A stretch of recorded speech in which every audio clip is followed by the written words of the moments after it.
আগামীকাল খুলনা মংলা মহাসড়কের চেয়ারম্যান বাড়ি সংলগ্ন বালুর মাঠে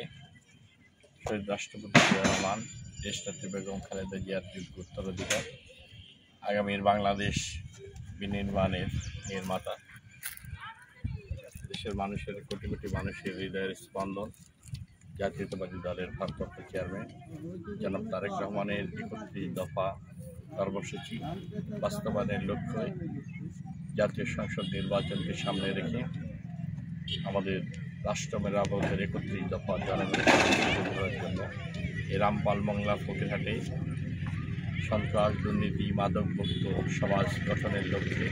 উন্নয়ন, উৎপাদন এবং সমৃদ্ধি, কর্মসংস্থান এবং সকলের জানমালের নিরাপত্তা নিশ্চিতের দাবিতে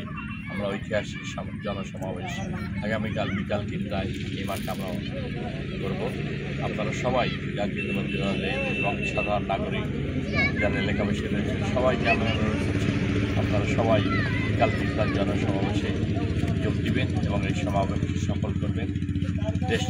বেগম খালেদা জিয়া, শহীদ রাষ্ট্রপতি জিয়া রহমান, তারেক রহমানের আদর্শকে হাত ধরে আমরা নতুন একটি বাংলাদেশ, নতুন একটি সন্ত্রাসমুক্ত, দুর্নীতিমুক্ত একটি জনপদ, সবার জন্য নিরাপদ, কোনো প্রতিহিংসার রাজনীতি নাই,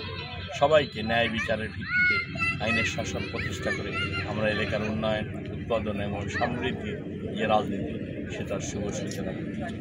সবাইকে নিয়ে আমরা এই এলাকার জনপদটা গড়ে তুলতে চাই।